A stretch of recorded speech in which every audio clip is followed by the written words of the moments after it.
Good evening, everyone. It is Wednesday at 10 o'clock. It is the Kinky Hour, KNKY. Know the new Kinky You, and I am Shanae Jones, your resident sexologist.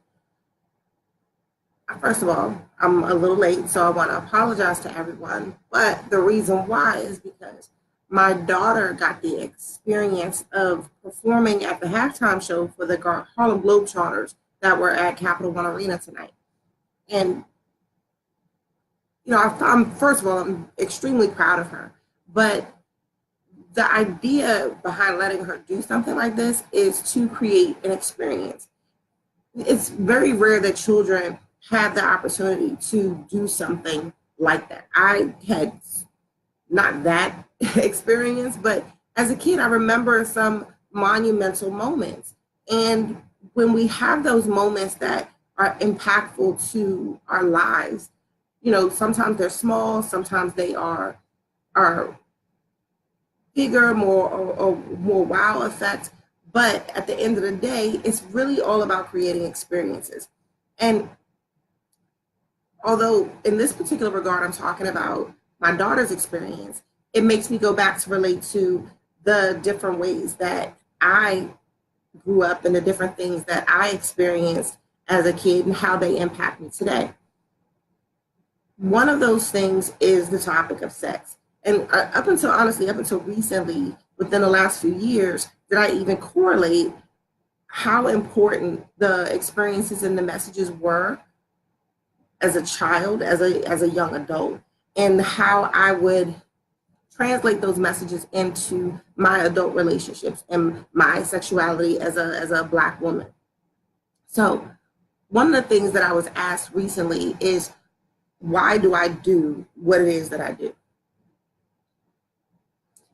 There are a lot of things that we as people talk about. And if there are top three things that are considered not polite dinner conversation, we're talking about politics, we're talking about religion, and we're talking about sex. Those things are very personal. You have to make a personal decision about your belief system. And when you talk about politics, you can have somebody, and I always find this interesting, is that you can have somebody with a different political view as yours, a different religious view as yours, but high-fiving each other when you are watching a football game, if you have the same team. We can find commonalities between us where there are still some very significant differences in how it is that we interact with each other and in our belief systems and all kinds of things. What I found interesting, I was watching something on social media. It was a clip about it's actually about the friendship between Michelle Obama and George H.W. Bush. So to me, that was a very unlikely friendship. But just because those two individuals share different political views, it doesn't mean that they can't be friends. When we are engaging in conversation about sex and sexuality, our differences are so insignificant that they're almost laughable. That doesn't mean that we don't have some very true cultural influences and biases when it comes to our sex and sexuality. But at the end of the day, sex is something that we need. It's a part of our survival. It is how we are created. And if not for just the purposes of procreation, we are designed to be sexual beings. So why is it so difficult to have these conversations? Now, we can have them in pockets. So I was actually able to go out and hang out with some friends recently, and not because I had anything to do with it, but the conversation naturally gravitated towards sex. And some of the conversation and dialogue that we shared, it was really very interesting because you get to know a lot about the people around you when you are having conversations that are very, very intimate. So for instance, one of the topics was anal sex. And anal sex is something that people do. Not everybody does, because there's a certain comfort level just in the physicality of being penetrated anally. And so that conversation kind of led to, well, if women can enjoy anal sex, why can't men enjoy anal sex? And it doesn't mean gay sex. If you are having gay sex, especially male to male gay sex, that's your preference. That is what you choose to do. In fact, one of the posts that I have on Instagram, and I believe I put it on Facebook as well, was just about people's opinions about gay love. Most people were of the opinion that, hey, people are people, and whether you are straight, gay, asexual, bisexual, whatever it is, you have the right, hey, LaCrusha, how are you? You have the right to express yourself the way that you feel comfortable. I am a heterosexual female who enjoys a lot of different sexual expression. And I don't feel that there is a reason to accept judgment if judgment were to be placed on me by an outside party. What you do and what you feel is really your life, and fuck those people who either don't agree with you, don't believe in what people should have the opportunity to be as fulfilled as possible. And the only reason that we don't have these conversations is because there is shame and negative stigma and taboo, especially around a whole lot of stuff related to sex. And it's supposed to be something that is very private and shut. Privacy, yes. I don't expect anybody to put all of their personal business, mine or included, out on the internet. There are those people that are very, very, very comfortable with, taking selfies and being in private groups and everything. If that's your thing, do it.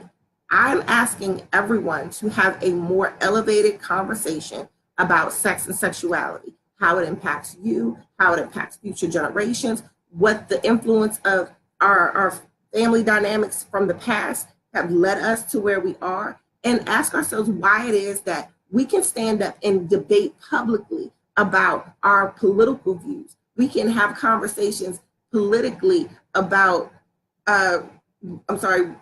openly about our religious views, but why is it that sex is so hard to talk about?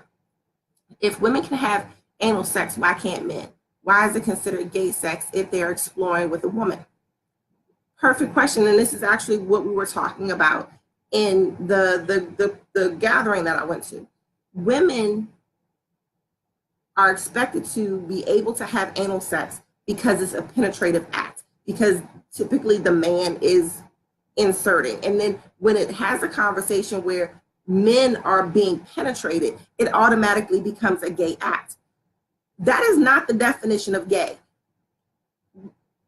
Homosexual sex is two people of the same sexual orientation that are engaging in sex together. Gay sex doesn't even have to be penetrated. If it's a man on man giving oral sex, that is gay sex. If it is a woman on woman giving oral sex or being penetrated with a double-sided dildo, that is gay sex.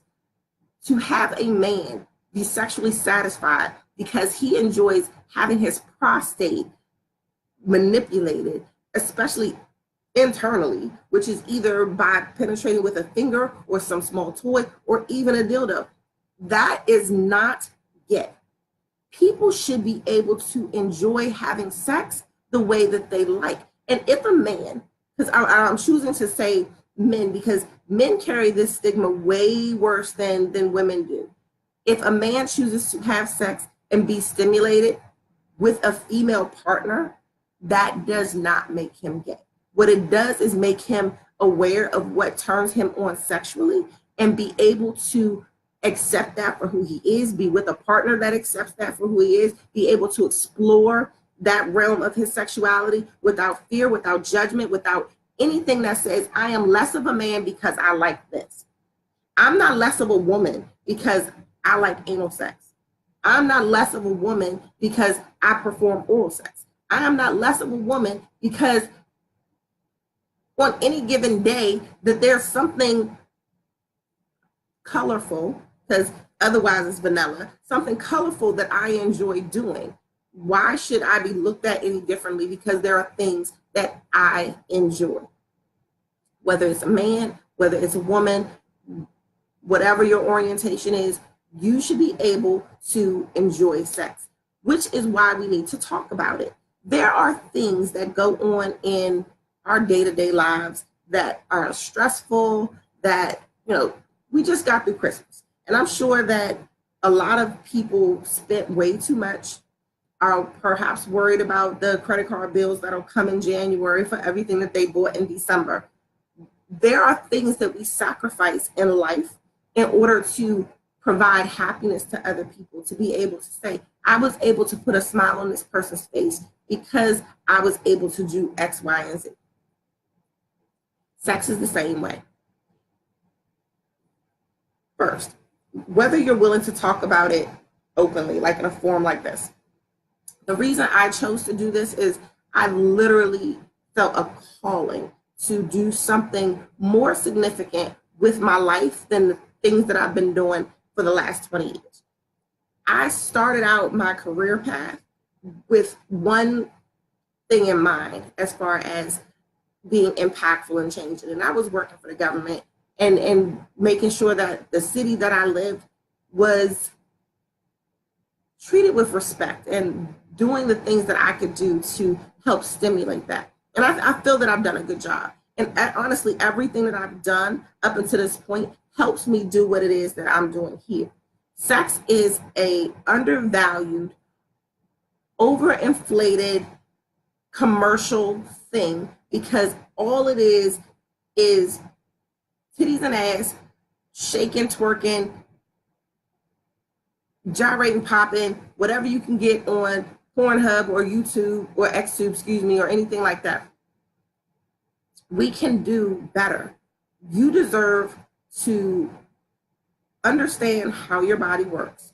You deserve to understand what things stimulate you the best over other things, because there are levels to this. There are levels. A simple touch for one person can make it pop real quick. It might take a whole lot more work to get the next person in the mood. And we've talked about this before where you have, what is it? I just came back from the game, and I didn't take notes, so I'm a little, what is it? I guess disoriented, maybe. Uneven desire, Uneven desire is what I was trying to get to. Now, when you have uneven desire, the question isn't whether or not you can get the person to where you are to be able to want to have sex. It is knowing them well enough and being willing to put in the effort to get them to where you are so that you can have sex with them. It's important to talk to your partner first and foremost. So that is the person that has that direct line into your sex and sexuality. If they don't know what to do, if they don't know how to make you happy, if you don't know what to do, you don't know what makes you happy, you're not going to be able to effectively communicate that with your partner. When you are able to have that conversation, your partner is receptive. You're actually listening, active listening. There are levels to listening. You can't just have somebody say something out of their mouth and just be like, okay, I get it, without actually putting it into practice and making sure that you are being cognizant of the impact that it will have on them. You have to talk.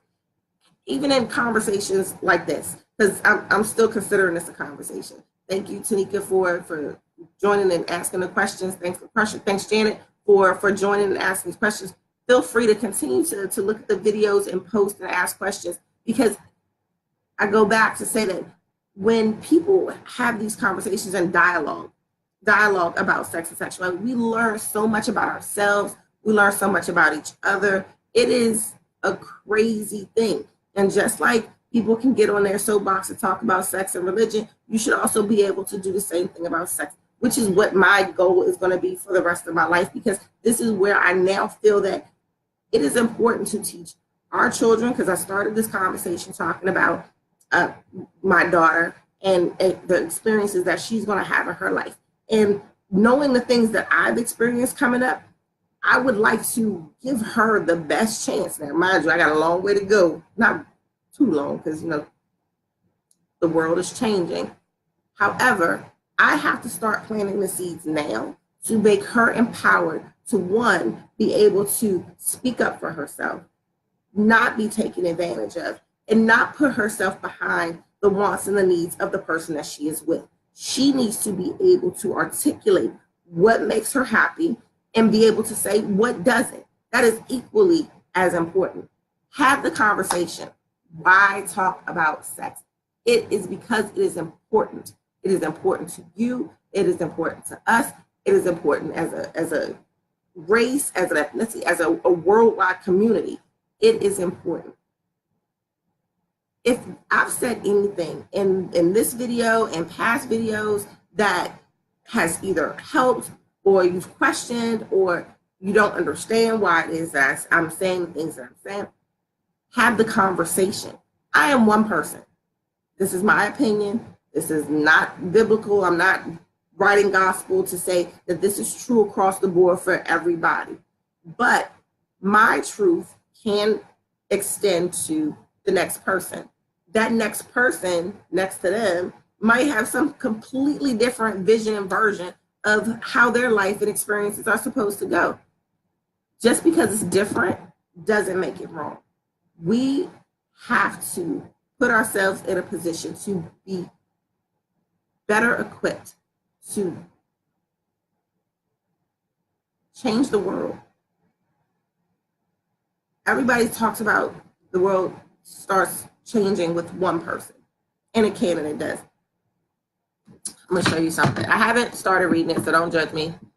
But this book, Becoming Michelle Obama, I bought it, and actually it was a Christmas present. I bought it for myself, I bought it for my mother, I bought it for my sister, and I'm looking at this book, and I'm looking at this woman, and I'm thinking about the climate and the times that we are in. She is a beautiful, articulate, brilliant woman who is also a mother of two, married to the former president. She's had sex, and I would like to think that her sexual experiences have been gratifying. I would like to think that some of her confidence comes from her being a physically attractive, mentally attractive, and spiritually attractive person. We have to be able to create something about ourselves, to become ourselves, that is a holistic view of the world. Cater to your attractiveness. And attractiveness is not just physical, but it is holistic. Create yourself in the vision that you feel will be best for your life. It includes sex. It includes talking about sex. It includes experiencing sex. And it includes teaching.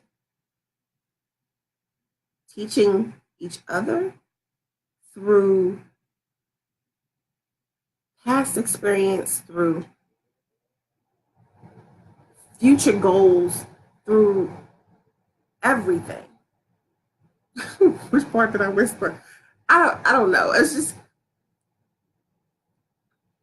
just I really do feel passionately about this, and I digress. I know I tend to ramble sometimes, but I was doing the live on Instagram on Sundays at 9:30, and it's funny when people come into your live because they're starting in the middle of a conversation, and I'm not sure if you've ever walked into the middle of a conversation and you're like, what the fuck were they just talking about? And this one person literally was like, what the fuck are y'all talking about? And at the time it was about sex while you're on your cycle, and the lies that women tell about being on their cycle, and technically they can be on their cycle and still have sex. It happens. We have to not be afraid that somebody will come in and say, what the fuck are you talking about? Catch up, join the conversation. And in the event that you feel differently than what I feel, share. Tell me how you feel. Tell me how, not just me, tell everybody how your experiences have impacted you and affected you in a different way. Because your experience is a part of the story. All Black people are not created the same. All people are not created the same. As a woman, my experiences are not going to be the same as the person next to me. But that doesn't mean we can't learn from each other. So